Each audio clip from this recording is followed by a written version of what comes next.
Hey everyone, welcome to my channel, Books, Gurrs, and Purrs.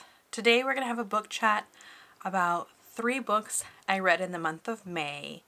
And I'm going to make a separate video for like 3 other books. I just didn't want to make this a really long segment. So also I'm behind because the month of May was just pure chaos for me.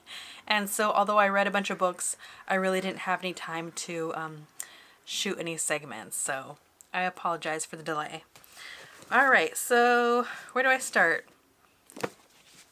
The month of May just started out so strong with Crying in H Mart.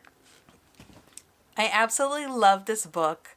I was worried that there was so much hype around this memoir that I wasn't going to enjoy it or that I would build it up in my head too much. But this is such a good book.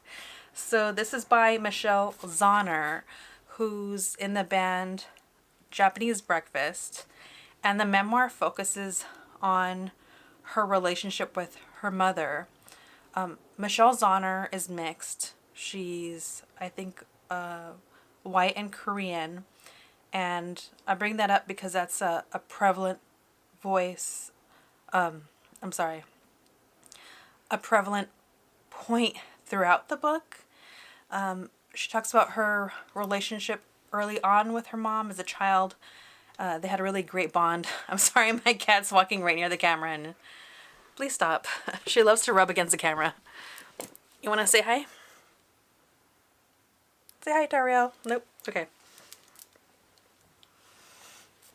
Where was I? In her teenage years, her relationship with her mother becomes tumultuous and distant into adulthood. And then at some point, her mother is diagnosed with cancer. And so then she spends time with her mom, reevaluates her relationship with her mom, as well as her relationship to her culture. What I really loved about this book is not just talking about the relationships with her mom and her culture, but she really specifically early on talks about her relationship culturally with Korean food, how she felt about that when she was younger, and how that evolved over time, and how food is a way to connect to one's own culture. And that was just something that I thought the author wrote about really beautifully. And so I love that. I zipped through that book so quickly. I hybrid read it on audio and book, and I just had a little bit of downtime, started listening to audiobook, and was reading along with a physical book, and I just didn't go to sleep. I just stayed up all night because she just has such a gift for storytelling. I think I've only heard 2 songs from Japanese Breakfast. I've seen an interview with this particular office with a journalist that did a segment called Takeout on HBO. I'll try to look for a link for a trailer and include it in the details.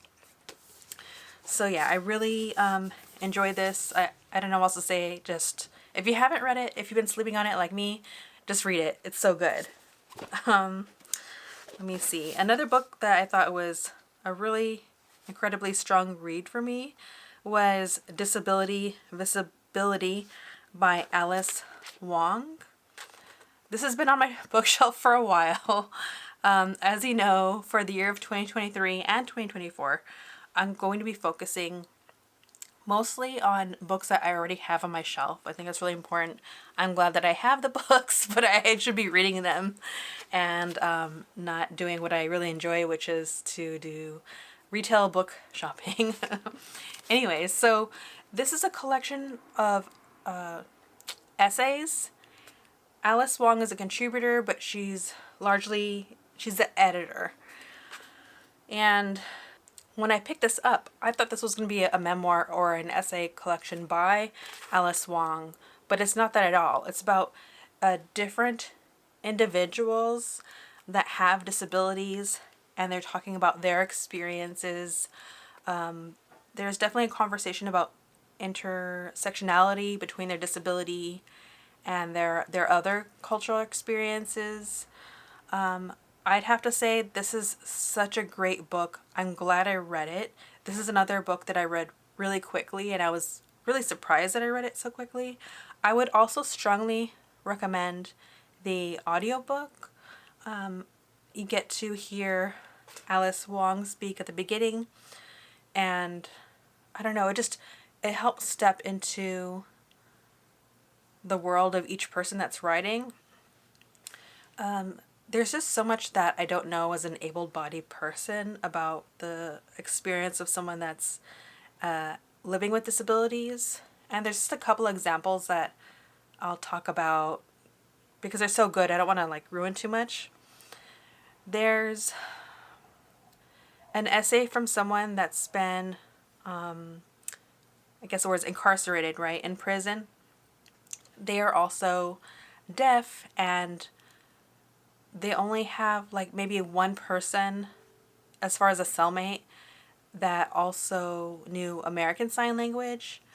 Beyond that, they're just put in these situations that are very isolating because they're not afforded the access. And this also contributes to issues with representation with legal fights. I mean, I was really horrified to read what that person went through. The other conversation that's in this book that I appreciated that I wouldn't even know to see in this particular nuanced way is there is an essay and the subject of abortion comes up, and this person writing the essay doesn't judge whether someone is for or against abortion. That's not what the essay is about. It's about accepting and respecting the nuances and beliefs, whether someone's for or against, through the lens of them being disabled. And I just really appreciated that conversation because it just helped me see things in another way that I just wouldn't have known otherwise. And so, yeah, there's so many beautifully written essays in here. Each essay has a very strong sense of voice. It's very clear, and there are trigger warnings at the header of each essay in case that might be an issue for you. And I just absolutely love this collection. All right, so the next book is The Refugees. This is, out of the three, my least favorite. If anything, this book is mid for me. This is a short story collection. This author is my focus for May, but I just didn't start strong off with this author. The storytelling feels very uneven in this short story collection. I'll give you two examples. The first story is basically about this ghost writer, this author that sees a ghost of their brother, and through that has to confront the past. And because of that, learns to find strength in themselves with accepting what's happened in the past, and finds a strength to write for themselves, to write their story and their experiences. And so there's a shift from becoming a ghostwriter on the pathway to not be a ghostwriter. And so that sounds good as I'm explaining it, but as I was reading it, I felt like the symbolism was too on the nose, and I just didn't feel engaged with so many of the stories. I don't know why, but yeah, it just didn't work for me. The writing didn't work for me. There is an essay, and what am I saying? There is another short story that I really enjoyed, and I wish I could tell you the name. Someone Else Beside You. All right. That's a story about a father and son dynamic, and ultimately the son doesn't want to repeat the past, doesn't want to turn into their father. And so they live their life in a way where they're stagnating themselves in a way, I guess you could say. And in a way also repeats the past anyways. And so this is a story about how even though you may have learned negative, I don't know, behaviors from the previous generation, or at least you're able to identify them, that doesn't mean that that generation cannot help you at the same time help break that chain, if that makes any sense. And I thought it was beautiful. Something about the storytelling just felt so real and grounded and natural and just flowed so well. And so I just really enjoyed that story. But that was about it. It just didn't hit for me. And so my next video I'll be exploring 2 other works by this author, which is The Sympathizer and The Committed. And hopefully I'll have a better experience with those. So yeah, I'd say pick up Crying in H Mart, pick up Disability, Visibility, and I don't know. If you feel like short stories, yeah, but there are stronger short story collections. One more thing in addition is that I did watch one interview with this author along with Roxane Gay. I'll look for it and I'll add it to the description details below. And the author did say themselves that they really struggled with the short story form and they feel stronger writing full-length novels. So I think that's something to consider while reading this, because I feel like it shows in some ways. Yeah. But yeah, that's it for now. If you're watching, thank you so much. Like, subscribe.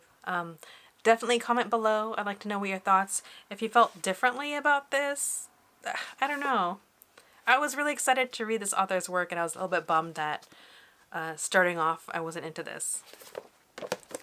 So yeah, with that said, I'll see you later.